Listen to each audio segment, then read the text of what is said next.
Get in the know. Non-stop Vikings talk. It's Purple Daily on Score North and ScoreNorth.com. The ripple effect this has, though, on free agency in general in terms of the quarterback spot, it leaves some, not only within that division, but across the league, some teams very much in need, like the one that you just mentioned, Aaron. When you don't come to New York, you play the Jets in Jersey or play the Giants in Jersey, but the Jets need a guy. So what do you think that makes the rest of the league look like? Because Derek Carr, again, was in a unique spot where he could have gone anywhere at any time. He was not on a calendar because he had been released. So how do you think that makes, pick a team if you want, other free agent teams that need a quarterback? There she is. Former Royce and Mackey intern, Jamie Erdahl. She is one of many who has come from the 1500 ESPN talent incubator. Mm-hmm. Go down the list.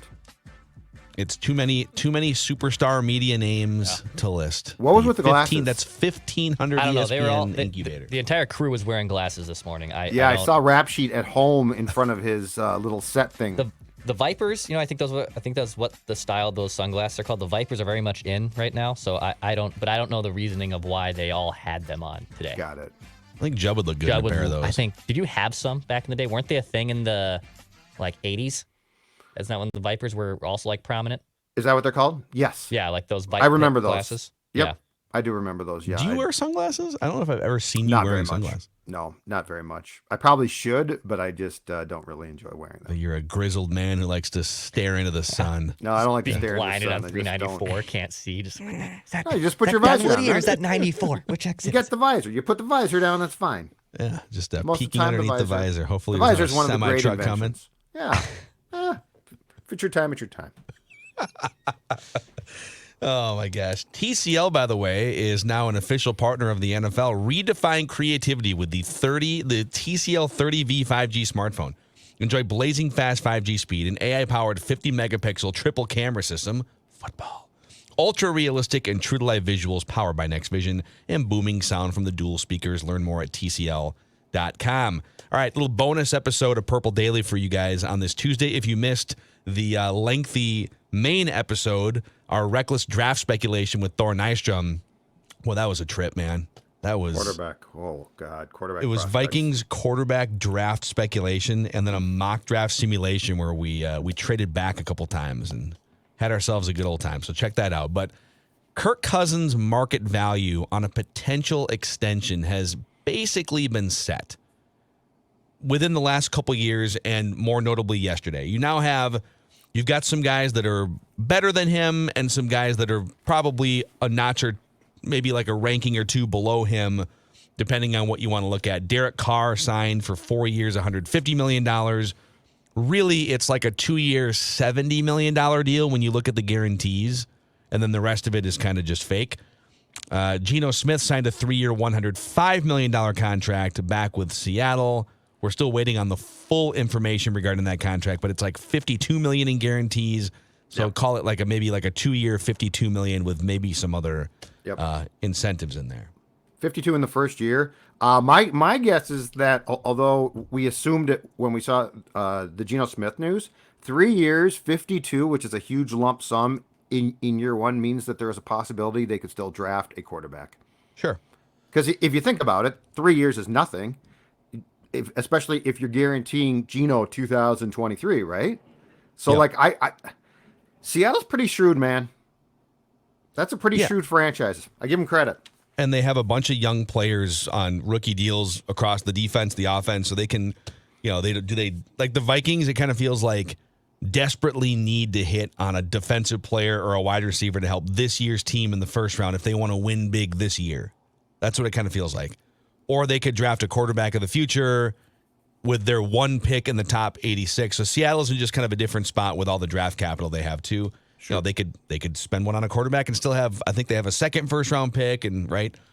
But so we know that Derek Carr now settles in average. There's average annual value and then there's cap hit, and they are on two different tracks. Sometimes they can be the same. It depends. The Vikings, because of the inflexibility of Kirk's contracts, have created void years to shove some of that guaranteed money into years that he's not even on the team. So they've been able to lower his cap hit that way. But right now, after those two contracts, so Derek Carr slots into the top 10 average annual value again, and he kind of bumps Kirk down to, I believe, 10th in average annual value. So the Cousins camp could say, if they want to play hardball, I think our guy's a little bit better than that now. Now that we're going back to the drawing board here, I think we got to jump Derek Carr for sure. Look at the season he had. Now, you could make a case, actually, that Geno Smith had a better statistical season than Kirk did. I think he had a higher PFF grade. I think he had a higher QBR. He had a really good season. He doesn't have the longevity of consistency that Kirk has. But on the cap hit side, Cousins has ranked top 3 in 3 of the last 4 years because the contracts are short-term and inflexible. So that's kind of what I want to get to here with you guys, and also sort of just like, where is that danger zone of, okay, he's going to be 35 this year. I think he's going to be fine this year. I don't think he's going to like fall off a cliff this year. But how, if you're talking multi-year extension with Kirk, when does the needle get into the red in terms of risk? Is it 36? Is it 38? Is it 40? But something to note, last season, of the top 12 cap hits in the NFL, quarterbacks, 8 missed the playoffs. 8 of the top 12 highest paid quarterbacks cap hit missed the playoffs. Tannehill, Jared Goff, Aaron Rodgers, Carson Wentz, Derek Carr, Sam Darnold was in this mix, Matt Ryan, and Russell Wilson. So be careful. These teams, like, I'm happy for Geno. The guy, after a 9-year journey, it's the first life-changing contract of his football career. Awesome. I don't know that I would have gone that far if I was Seattle. Derek Carr, congratulations on another big contract. I don't see how the Saints are going to build a winning team around that. So where are you guys at with these Kirk discussions now that the market has sort of been set? Well, to circle back for a second on Geno, I think what Seattle is doing is they're banking on he can follow up a career year with a similar year, and after that, we have no idea. So they potentially have an opportunity to bail. And on the Kirk conversation, I think that becomes the key sticking point here. So it sounds like the Cousins camp is, and I'm not surprised by this, very much back at the table, hand out, give us a multi-year guaranteed contract. And the Vikings wisely are saying, hold on a second here. He's 35. If we give you a multi-year contract that's guaranteed, we are now again locked in. So we are putting ourselves in a financial pickle. And we are, rightfully so, concerned by the time he reaches year 2 or 3, probably year 3, that he might not be the quarterback that we want or need. And so I think what the market dictates here, because these, to your point, Phil, these numbers get to be so confusing because it's a lot of mumbo jumbo of 100 million here, 100 million there. Really comes down to the guarantees, which is why the Cousins camp's been so smart. Well, half of the Carr and the Smith contracts, roughly half are guaranteed. Yeah. But that's what the Kirk camp, I think, doesn't want. The Kirk camp wants it all guaranteed. And that's where, so it's not, can you equal what Carr or Smith are getting? It's, can you equal it, but it's guaranteed and theirs isn't, which automatically makes Kirk's contract a better deal for Kirk, but also puts the team in a predicament where if he drops off, you are screwed. And I think that is where the market is, and that's where this gets to be intriguing. You know what I think the comparable is? Now, the ages are different, and the asking is probably for years is different, and this guy lacks an agent. But I think the comparable is Lamar Jackson, because Lamar is saying, look at what Deshaun Watson got. I want a fully guaranteed, I want that contract. And the Ravens are like, whoa, whoa, whoa. You get hurt, you're really good. I don't think the Ravens have ever said you're not really good. But they have basically said, we will be, if we give you that contract, we are hamstrung. Like, we are up against the cap then and in trouble. And so I think the Kirk conversation, while the parameters of the contract years-wise, the term is different, Phil, I think that's where the Cousins conversation is. It's not, will you give him 3 years? I think the Vikings will. It's, will you give him 3 years fully guaranteed? I think the Vikings are saying no.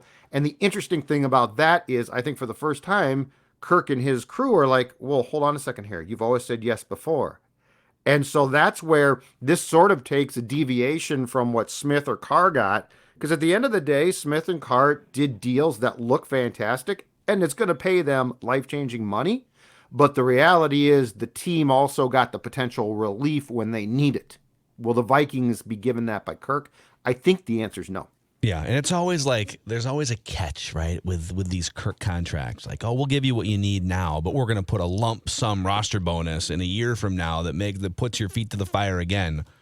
And so it's just, and now they've kind of gotten to the point where 5 years ago would have been the time to do a flexible contract. But I think 5 years ago, Kirk and his camp wanted a guaranteed deal. However long, they would have taken a 5-year guaranteed deal. And the Vikings are like, well, God, if you're not going to budge on the guaranteed thing, then I guess we can only do 3 because we don't know. Like, we like you, but you're not Tom Brady. Only started for 3 years in Washington. And now that he's 35 years old, and this is the next thing that I'd love to get into here is now, like, it's too risky to do something more flexible almost. Like, that would benefit both sides.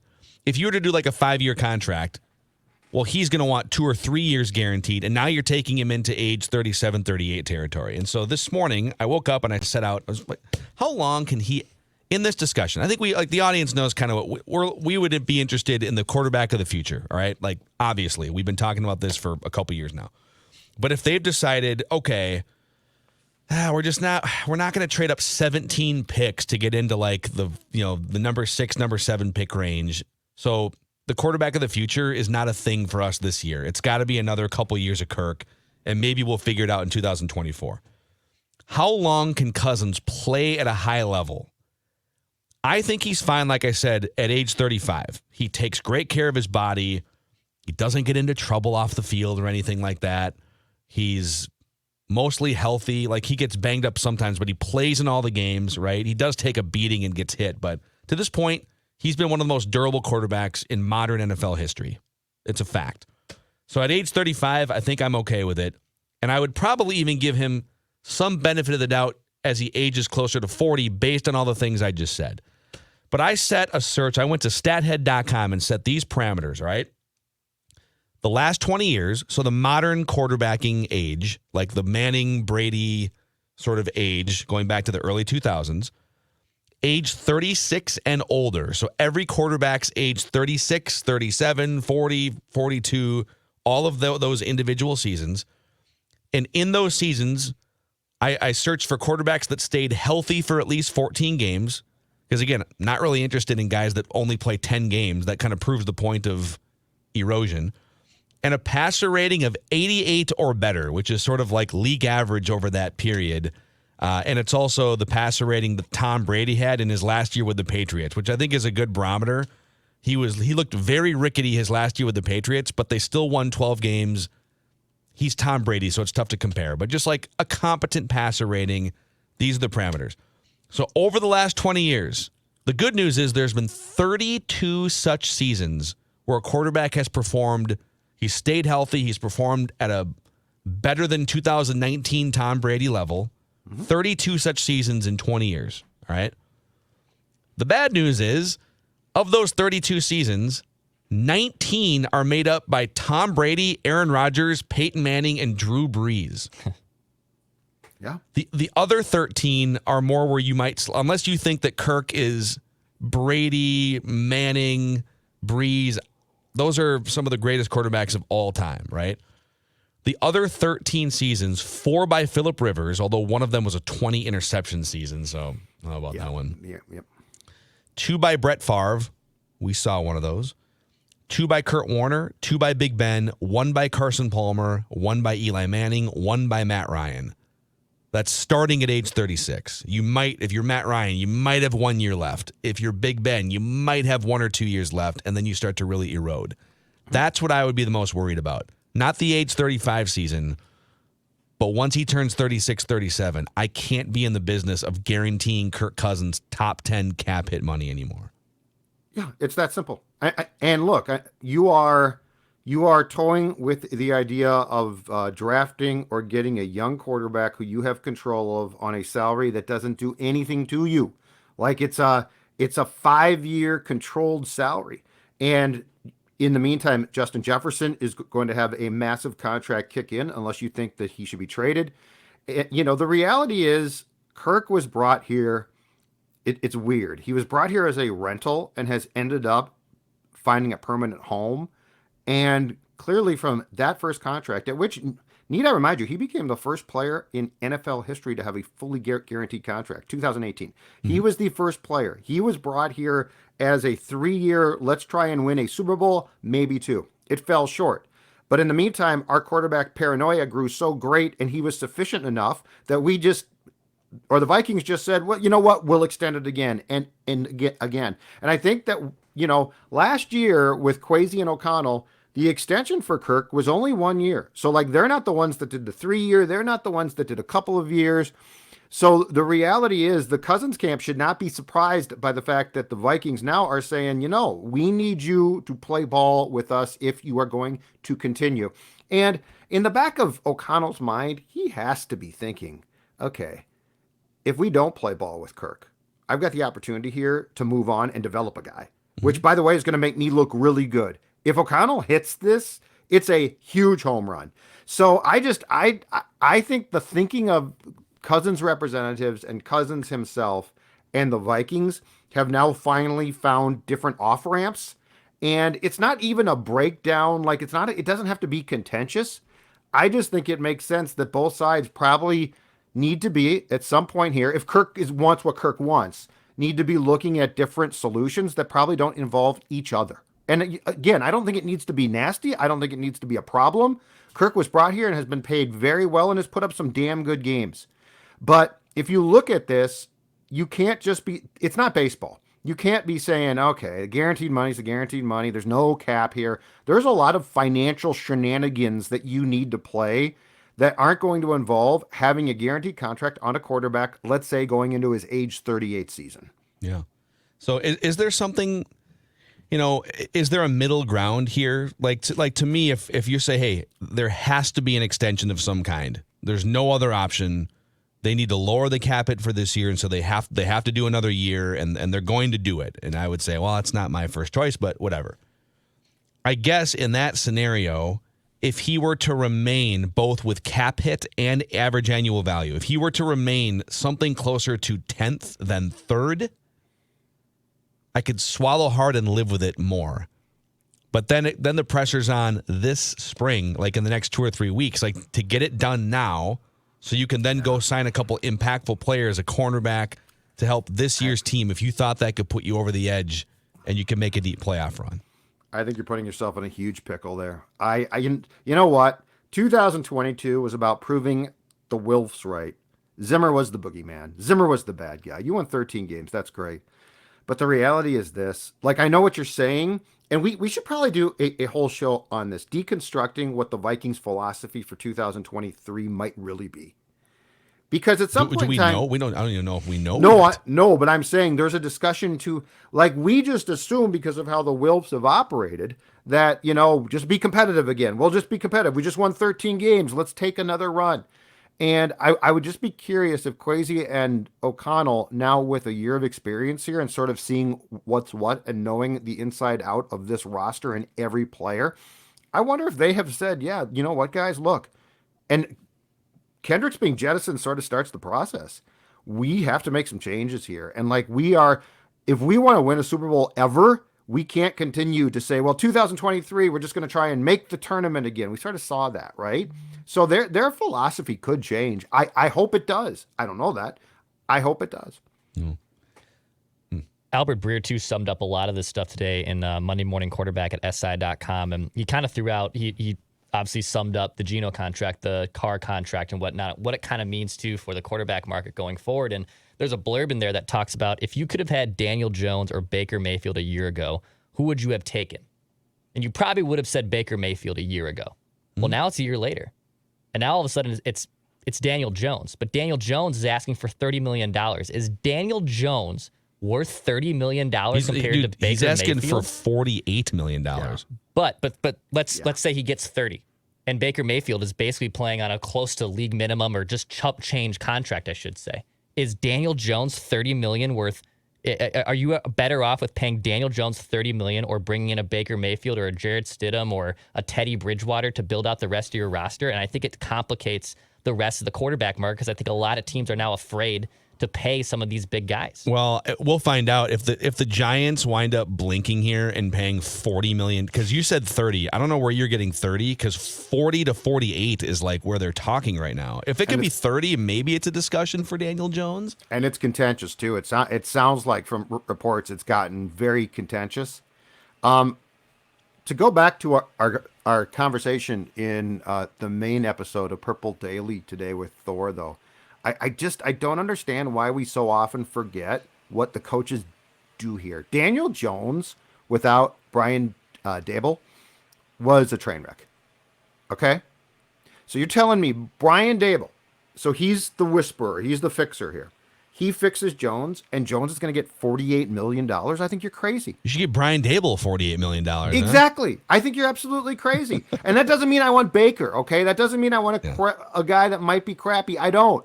But, again, and nobody, or I felt like, I shouldn't say this, because people did discuss it. I felt like Kevin O'Connell didn't get enough credit for tricking up Kirk. Yeah. Like Kirk Cousins won 13 games. He didn't do it because he just changed. He did it because the coach helped him a lot. And I'm not faulting there. But, Phil, this goes back, and Dex, this goes back to our discussion about drafting and developing, okay? If I can trick up a guy, let's say even going into the second year of his 5-year contract, first round pick, if I can trick him up and get success, why the hell would I pay Daniel Jones $48 million? And quite frankly, unless it's Brady or Wilson or Elway, I'm probably going to move on from the 5-year guy when that's done and take another shot. It's even more reason if you're the Giants or whatever team that if you can take a non-elite quarterback and get him to play at that level and go to the playoffs, win 13 games, then you would assume that you can do things like that with younger quarterbacks that might not be as skilled too, but a lot cheaper so you can build out the rest of your team. By the way, Albert Breer's latest report here is that the Giants and Daniel Jones reps are continuing discussions in New Jersey on a long-term deal. It may come down to the wire. Earlier today, the team started to stand its ground after coming up a bunch financially. I hope the Giants pay Daniel Jones $45 million a year because it would make them irrelevant for however long he's going to make that much money. And that's the type of thing where none of us hate Kirk Cousins. That contract's ridiculous. That contract cripples you. I don't care Daniel what Jones your name haters. is.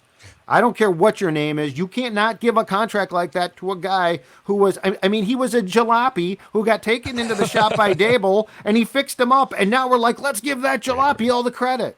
You were a jalopy until you found Livia, in fairness. You know what, too?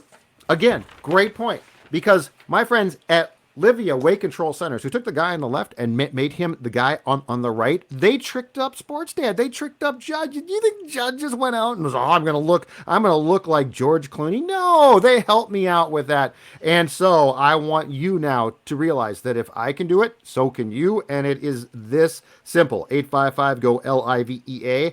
Livia, LIVEA.com. Join today. Get 8 weeks for free. Voted Minnesota's best weight loss program. Yes, I said that. 8 weeks for free. 855-GO-LIVEA. Livia.com. Look great by summer. The new you starts today. And again, if I can do it, guess what? So can you. All right. There's your bonus episode of Purple Daily here. Daily Vikings. I'm very passionate about this. Entertainment. I'm very passionate about these contracts. I love them too. I don't know how much sometimes the audience likes when we get that in the weeds, but let us know. Do you just like gloss over when we get into the contract weeds, audience? I can never tell. But I feel like that's the most important thing about trying to build your team in a smart way, and that's what makes the cap fun. Is that there are parameters. Yep, it is, and it's kind of fake in that you can move money around, but it's not as fake when the contracts are ironclad and rock solid and guaranteed. So, yes. All right, we got to go. Mackie and Judd, our other daily show. We're going to talk some Vikings there, and we've got the Todd McShay 2.0 mock we can get to on Mackie and Judd today as well. See you guys.